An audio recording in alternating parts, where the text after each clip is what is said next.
My name is Simon and this is how to build a racing car. Previously we've looked at how I went about designing the suspension of my car. Now we need to go about actually creating the huge numbers of different parts required to make it work. Starting with the front suspension.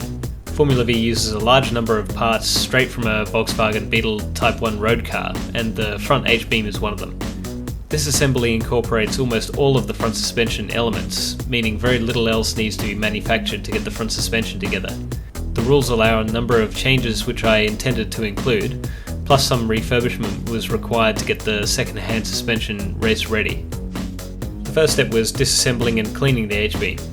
It was caked in a thick layer of dirt and grime which needed to be removed.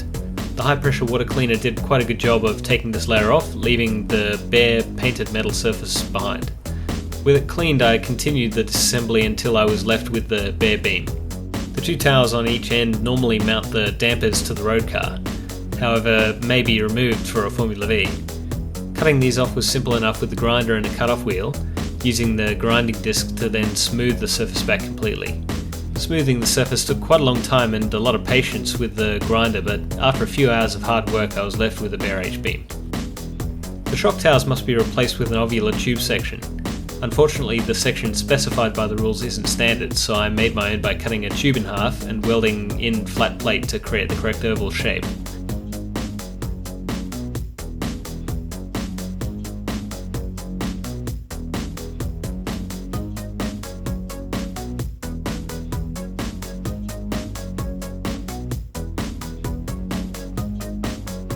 One was made for each end of the H-beam and was then welded in place.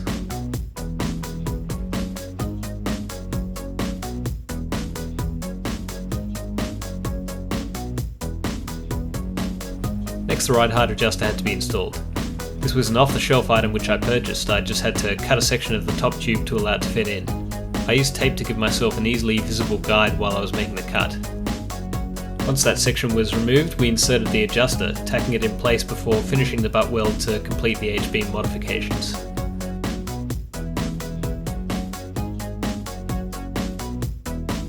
We then reassembled the beam with all its various components and fitted to the car.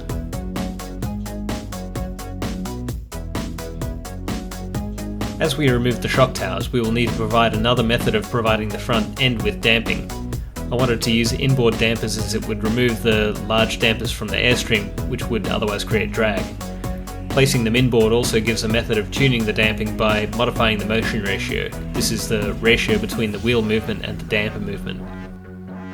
The outboard shock absorber has to be mounted to the same point as on the street car. I used a small mount to connect the outboard point to a push rod, which would then in turn be connected to the bell crank. This changes the direction that the force acts in, allowing the damper to be mounted horizontally along the top of the car. The small mount was made up of two small tube lengths through which the mounting bolt would pass.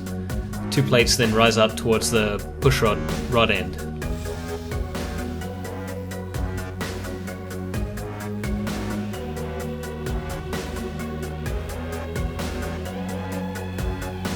The push rod was fabricated from a length of aluminium tube with inserts that I made on the lathe.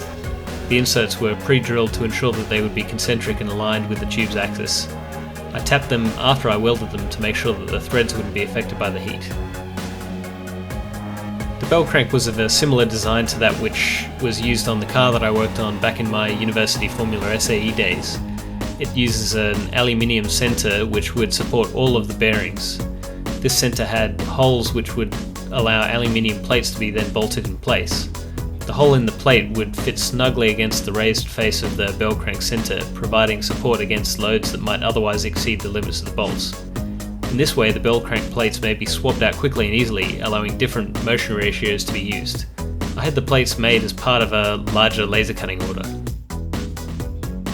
Turning the aluminium centers took quite some time on the lathe, not least as a result of the accuracy that was required on all of the surfaces.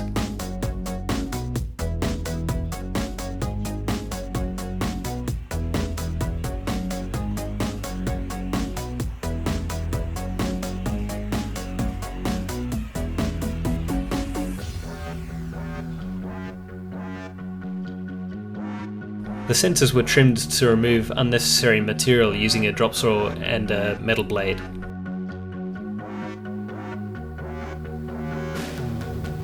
Then the holes were drilled using a drill press and a template for the bolts that would retain the plates. With all of the components manufactured, assembly of the damping system could take place. The bell cranks were assembled with bearings, plates and supports before being located on their mounts. The rod ends and dampers were connected to the plates by small aluminium ferrules that were produced on the lathe, which are basically just conical pieces that allow the rod end to move freely while still being connected rigidly to the plate. The push rods had a normal right-hand thread tapped into one end and a left-hand thread tapped into the other. In this way, the length could be adjusted simply by loosening the lock nuts and turning the push rod. The same design was used for the front steering tie rods and the rear push rods.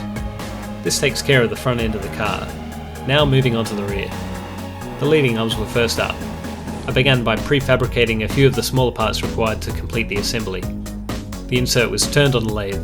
This would eventually connect the leading arms to the rear subframe via their rod ends. These were welded into small lengths of tube. Threads were then cut into them to complete these pieces. Next was the piece that would connect the lower mount on the swing arm to the leading arm. I cut a small section of tube to create the body and used a flat plate as the bolting surface. These were then welded together. Coupled with the main plate, which I had laser cut, and some lengths of tube, I now had what I needed to produce the leading arm assemblies.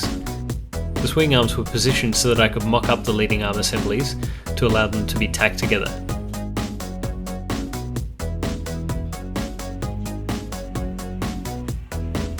Once tacked, I removed them and completed the welds on the vise.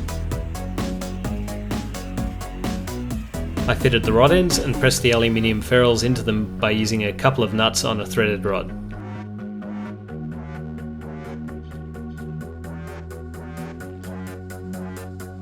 Next was the rear rocker that would connect the left and right hand shocks to one another via a pivot.